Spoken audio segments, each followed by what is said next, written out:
Hello, everybody, and welcome to the top 5 new comics for July 2nd of 2025. I'm, as always, Chris, and let's jump into some awesome books.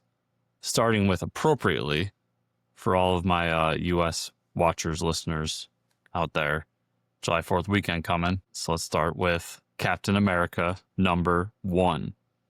This is written by Chip Zdarsky with art by Valerio Schiti, colors by Frank Martin, and letters by Joe Caramagna.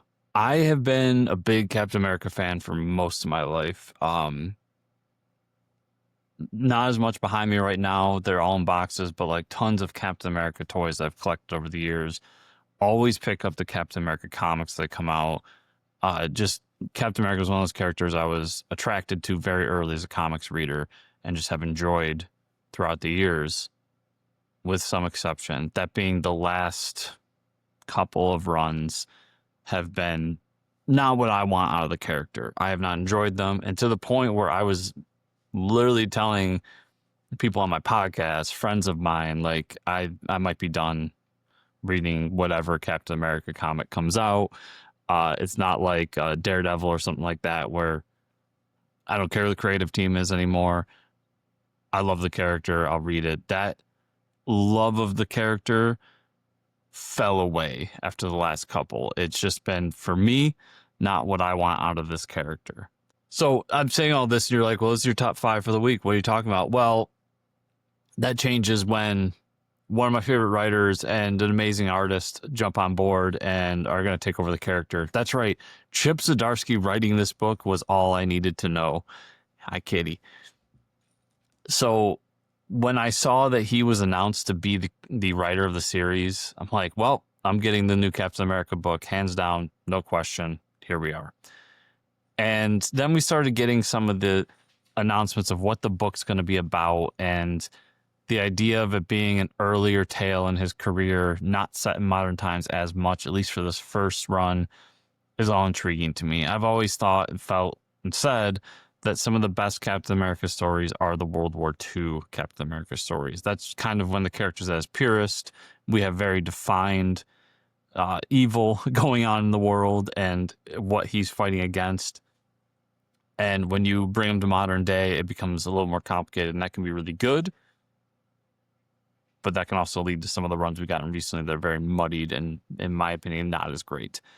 And then, obviously, with everything going on at Marvel, Doctor Doom's involved somehow. There's just so much going on with this book that I'm really excited to see what Chip and the crew here do and how their version of the character is brought about and their version of the character hopefully flourishes. To this day, I have not read a Chip Zdarsky comic book that I did not enjoy. So at the very least, that's what I'm hoping for. A good Chip Zdarsky comic book. And that's what I want. So I'm excited to be excited about Captain America again, and to have a run on the character that could be something really great. Like ones I know from my past, ones that I've read before my reading time, ones I've read before my life. So just really excited to have a Captain America book that I'm excited about once again. After that, I've got Godzilla versus Thor #1. This is written by Jason Aaron with art by Aaron Huder, colors by Jesus Aburtov. These Godzilla versus books have been a ton of fun, and as I've gone through them all, I've realized my two least favorite were the 2 team ones. I kind of like the one-on-one nature of the Godzilla versus books. When he's fighting the Avengers, wasn't as great for multiple reasons, in my humble opinion. The X-Men one, I mean, I was kind of doomed for that one in the beginning. I'm not a big X-Men fan, but I have as a whole enjoyed the Godzilla versus Marvel characters thing. Add into the fact that we've got Aaron Huder doing the art, which means it's going to be a beautiful fucking book. And then we've got Jason Aaron, another one of my favorite writers in the industry, who wrote my favorite Thor run of all time. Just coming back to the character. And what I love about what's going on with these books too is they're set in eras of these characters. So the Avengers one set during the New Avengers run, the Fantastic Four one set in the good old days of the 60s, 70s, the X-Men one set in the 90s, kind of the eras that define these characters the best, or at least have the most nostalgia for them. So to put Thor in an era where Jason Aaron was in charge of it, for me, is peak Thor. And so I get that version of the character back. I get him fighting Godzilla. What could possibly go wrong? This will be probably the second book off my list, I'll be honest with you, because Cap, I just got to know.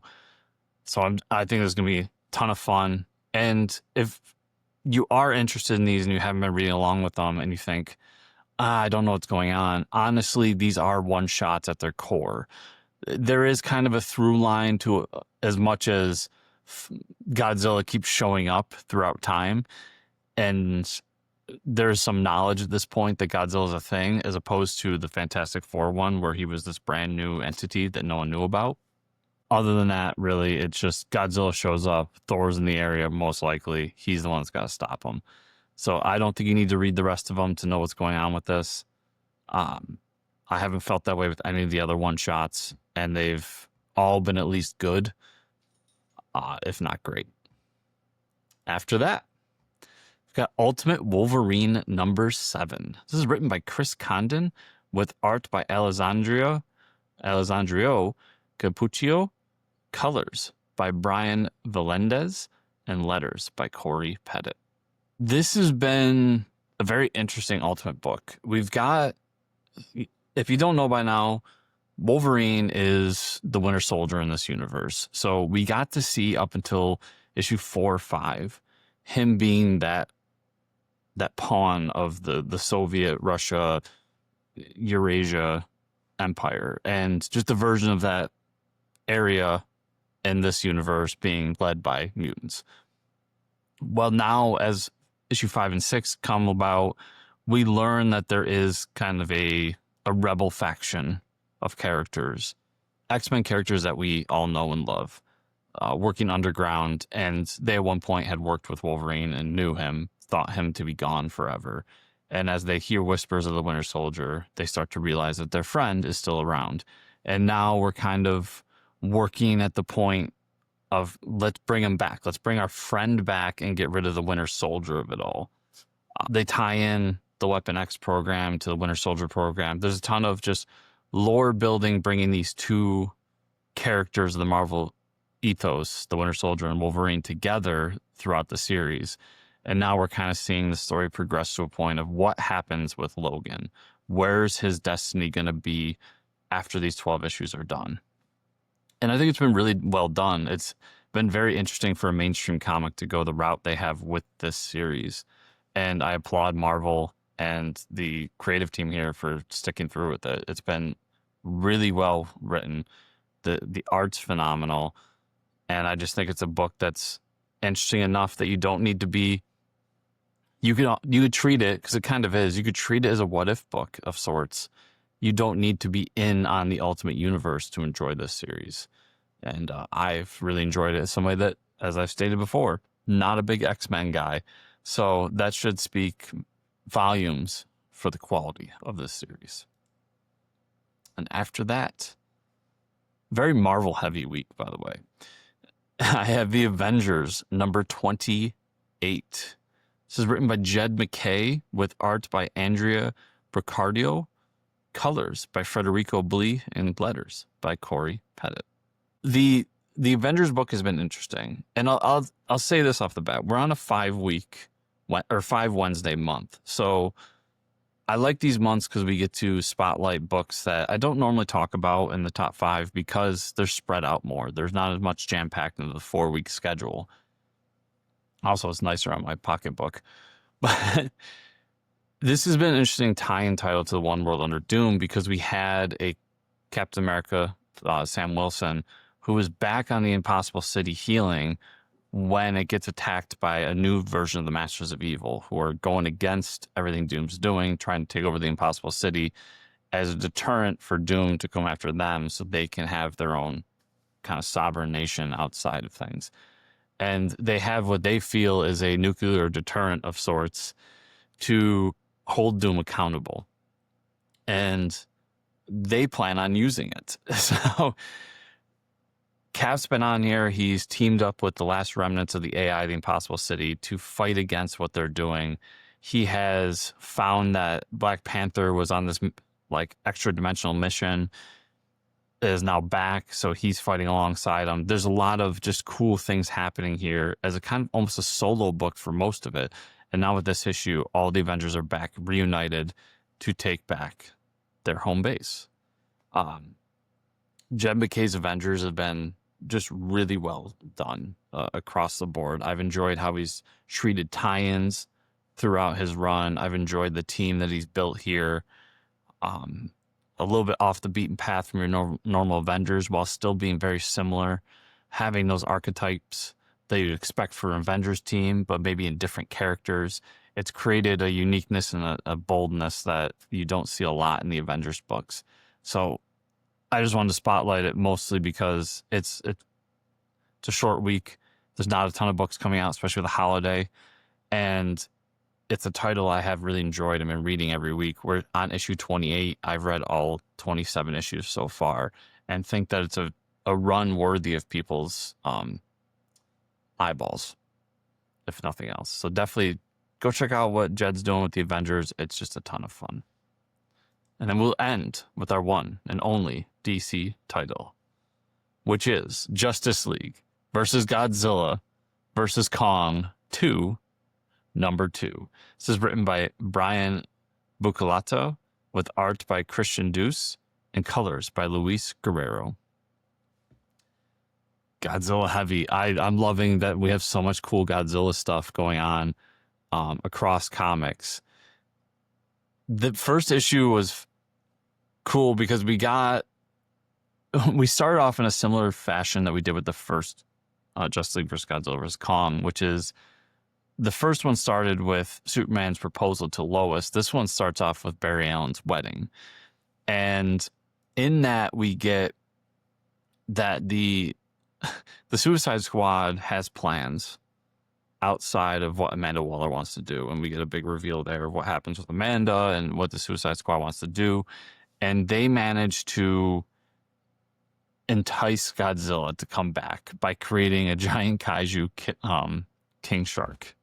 That, at the same time, has the Justice League going to Skull Island to see if they can get Kong to help them once again take on this threat that's happening. And we see from the cover of this issue that probably getting the giant kaiju Killer Croc. These books, kind of like with the Godzilla versus Marvel books, are just good excuses to see Godzilla with some characters that I really love. And I really like the story that's been built in the first series, what they started with the first issue with this one, and how they're going about bringing these properties together in new, fun, unique ways. And I like that they created a whole different villain base for this one, Task Force X, as opposed to the villains from last issue or last series. And just the fact that I, once again, am going to get to see at some point Superman and Batman fighting Godzilla in one of these issues. They're just a blast. And I love that we're getting all this great Godzilla content right now. It's the best. When we're at a point and I can't keep up with everything that's going on in the Godzilla universe, that's when you know we're in prime time for the character. So everybody, thank you so much for watching this video. If you want to support me, best ways to do it are to go over to Fortress Comic News, the podcast I do every week where we talk comic creators, we talk about comic news. If you want more comic stuff in my voice and my buddy Mike's, check out that podcast wherever you get podcasts. And if you can't find it on a podcatcher that you use, let me know and I will make sure it gets onto that for you. And then you can also check out my Substack, which is chriscomicscorner.substack.com. We do a bunch of fun stuff over there. And if you want to support this video, all those buttons you see across YouTube, press them, touch them, do things with them. Whatever happens. And then comment down below to let me know what you think of the video, the books that I chose, the ones that I missed, things like that. Let's talk in the comments. So I appreciate y'all, and I'll see y'all here next week.